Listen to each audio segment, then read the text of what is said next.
میں کچھ دنوں پہلے ٹیکس لگ گیا, 3-4 کالج کے لڑکے آ گئے, ملاقات. میں نے کہا جی پوچھئے, ایک سوال پوچھنا ہے. میں نے پوچھے امام بخاری بڑے عالم تھے یا نہیں تھے؟ میں نے کہا بہت بڑے عالم تھے.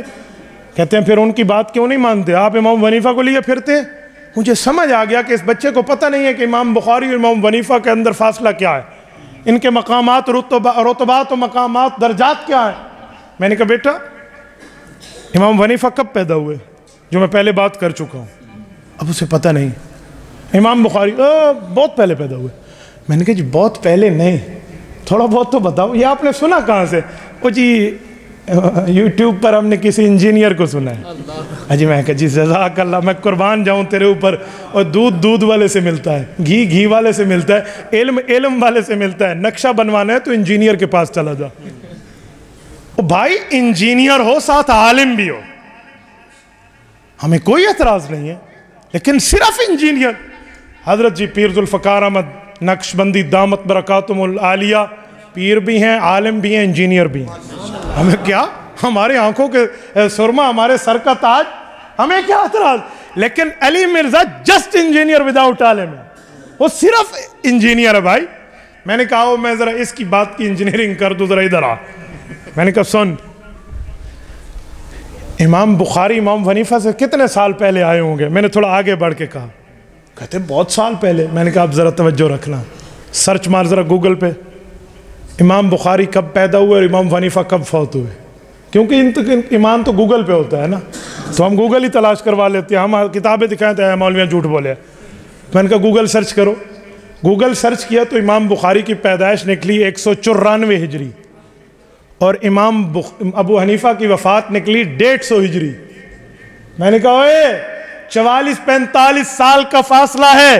امام ابو حنیفہ کو فوت ہوئے آدھی صدی گزری تھی, پھر امام بخاری پیدا ہوئے. اس بچے کی یوں ٹیک جا کے لگی ہونا آرام ہے. انجینئر دے گلاں سن دیں, تھلی سیدھی ہے یا ٹیڑھی ہے, سڑک سیدھی ہے یا ٹیڑھی ہے, نقشہ ٹیڑھا ہے یا سیدھا ہے, یہ انجینئر بتائے گا. علم قرآن اور حدیث کیا ہے یہ علماء بتائیں گے. تو وہاں بیٹھا ہوا ہے. اچھا پھر اس کی تھوڑی طبیعت صاف ہوئی.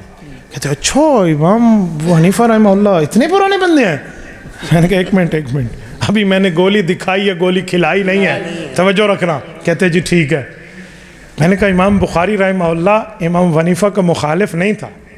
وہ تو صحیح بخاری میں امام بخاری رحمہ اللہ ان روایتوں کو لائے ہیں جن میں امام ابو حنیفہ کے شاگرد ان کے استاذ اور دادا استاذ بنتے ہیں. کہتے اچھا امام بخاری امام ابو حنیفہ کے شاگردوں سے روایت لائے ہیں. میں نے کہا جی ہاں. کوئی ایگزامپل؟ میں نے کہا کوئی ایک دوسری ایگزامپل دوں گا تو بھول جائے گی. بخاری کی پہلی حدیث پہ آ جائے. باب کیف کان بدء الوحی الی رسول اللہ صلی اللہ علیہ وسلم کھولیے. وبہ قال حدثنا الحمیدی قال حدثنا سفیان کھولیے. انما الاعمال کی روایت کھولیے. کہتے جی ہاں. میں نے کہا پہلا راوی حمیدی ہیں. حمیدی کا حاشیے میں نیچے نام دیکھ ہوا عبداللہ ابن زبیر المکی. ان کا نام عبداللہ ابن زبیر المکی ہے, اور حمیدی شاگرد ہیں عبد الرزاق ابن الحمام الصنعائی کے, اور وہ شاگرد ہیں امام اعظم ابو حنیفہ. میرے تے حضرت نانوتوی جنہ فاصلہ ہے. ٹھیک ہے, آج کے محدث اور امام شاہ ولی اللہ رحمہ اللہ جتنا فاصلہ ہے, اور خدا کے بندے. اچھا میں نے کہا اگلی بات کروں. کہتے جی. میں نے کہا امام بخاری نے جو بخاری ختم کی ہے وہاں امام ابو حنیفہ اور اس کے علاقے کی قدر کتنے کی ہے؟ اچھا وہ کیسے؟ میں نے کہا کھولیے صحیح بخاری کا آخری باب, کتاب التوحید والرد علی الجہمیہ, باب نمبر 93 آخری کھولیے. باب ونضع الموازین القسط لیوم القیامہ وان اعمال بنی آدم وقولهم یوزن. یہ باب کھولیے, آخری روایت دیکھیے. امام بخاری 5 امتی چھٹے اللہ کے رسول کا واسطہ لائے ہیں. وبہ قال حدثنا احمد بن اشکاب قال حدثنا محمد بن فضیل عن عمارۃ بن القعقاع عن ابی زرعۃ عن ابی ہریرہ رضی اللہ تعالیٰ عنہ وعنہم. ایک صحابی ہیں, 4 جو ہیں باقی امتیں ہیں. یہ جو 4 امتی ہیں یہ کہاں کے رہنے والے تھے؟ امام بخاری یہی روایت آخری کیوں لائے ہیں, کسی اور کو لاتے؟ امام احمد بن اشکاب, محمد بن فضیل, عمارۃ بن القعقاع, ابو زرع جن کا اصل نام حریم ہے, یہ کہاں کے تھے؟ میں نے کہا کھول الکواکب الدراری جس کو حاشیہ کرمانی کہتے ہیں, جلد نمبر 25 کھولیے, آخری صفحہ کھولیے. وہ کہتے ہیں فیہ لطائف, اس میں بڑے بڑے دلیلیں ہیں اور بڑی مزے کی دلیلیں ہیں. امام کرمانی لکھتے ہیں پہلی دلیل یہ ہے اربعۃ کلہم کوفیون، یہ چاروں امام ابو حنیفہ کے پڑوسی ہیں۔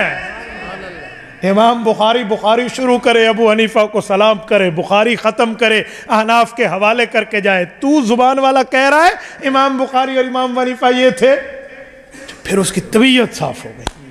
اچھا تو ایک دو بات اور پوچھوں؟ میں نے کہا بڑے شوق سے پوچھیں، امام بخاری نے امام حنیفہ کا نام کیوں نہیں لیا بخاری شریف میں؟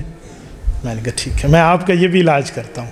مجھے یہ بتا، امام بخاری رحمہ اللہ نے امام ابو حنیفہ کا نام نہیں لیا قرآن میں، حدیث میں، اپنی کتاب میں، تو کیا مطلب؟ کہتے اس کا معنی مانتے نہیں تھے۔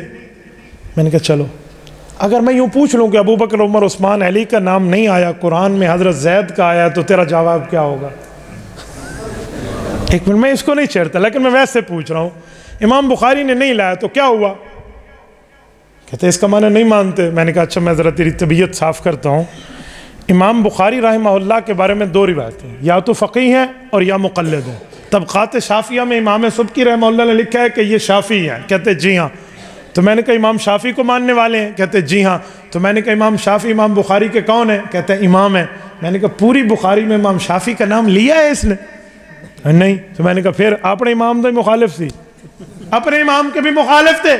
ہوں دس بیٹا، امام مسلم رحمہ اللہ تو پکے شافعی ہیں، پوری مسلم میں امام شافعی کی روایت نہیں لائے، تو پھر صحیحین میں تو امام ابو حنیفہ اور امام شافعی کا نام نہیں ہے، تو کیا مانا؟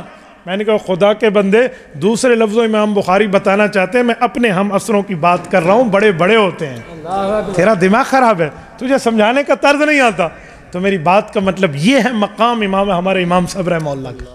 تبارك الذي نزل الفرقان على عبده ليكون للعالمين نذيرا